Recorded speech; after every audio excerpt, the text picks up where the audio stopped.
In Chapter 12, Why Should We Be Moral?, Rachel explains to the readers several examples, ideas, and different arguments that pertain to the topic of the chapter, which is explained in the title, Why Should We Be Moral? Rachel uses past philosophical ideas and ideas that deal with ethics and religion. In Chapter 12, Rachel uses stories such as Gyges coming to the throne immorally and also tells the readers why they should be moral, which is because God will reward those who are. Rachel's goes on in the rest of the chapter by giving arguments to prove why one doesn't have to be moral and counters the arguments by just looking at them in another way. As I recall in the chapter, I found 4 main points, which would be the ring of Gyges, how he came into power and wealth immorally, religion, which is saying how God will reward those who are moral.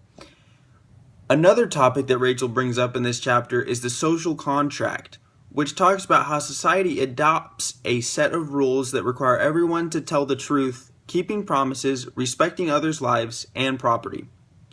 Lastly, Rachel brings up the utilitarianism, which basically thinks that we should try to provide the best possible outcome for everyone that will be affected by our action. I found these 4 points in the chapter provide the best information on the topic. Now, while I was reading this chapter, I found 3 quotes that intrigued me the most.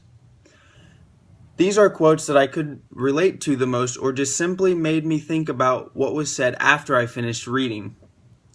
The first quote I found is on page 153. It says, "Morality places restrictions on us that we may not like, so why shouldn't we just forget about it?" I would just like to answer this by saying why I chose to do the morally right thing. And that is simply because I would want someone to treat me morally right as well. Do unto others as you would have done to yourself. That is the easiest way for me to do the morally correct thing and how I usually do it. The next quote that I found that grabbed my interest is on page 157. It says, "We are all self-interest creatures who want to live as well as possible. As much as I want to disagree with this statement, I just can't seem to. There might be the occasional person that is more worried about others, but for the most part, humans seem to only be worried about what they believe in or what they think is best for the world." I could go on forever about how the human race is dominated mostly by selfish people, but there's just really no point right now.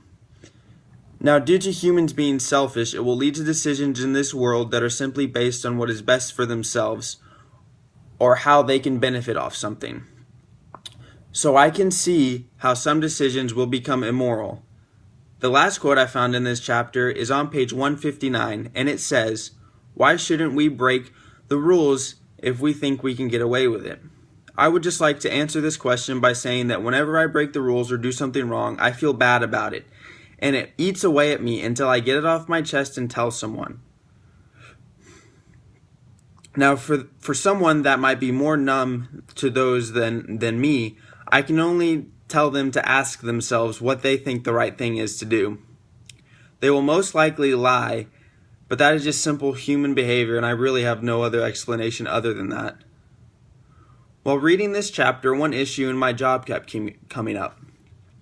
I work at a country club in Mansfield, and the issue is when someone is doing some horseplay or other activity they are not supposed to be doing on the golf course, I have to approach them, and they usually always lie to me. That's just the easiest way to get out of it. It's just simple human behavior.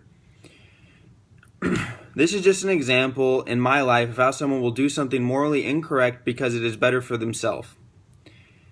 Now, in this chapter, I felt passion towards the topic because this stuff can be seen all over the news and in people's everyday lives. It was just an easy topic for me to relate to. I would just like to leave all of you with one question.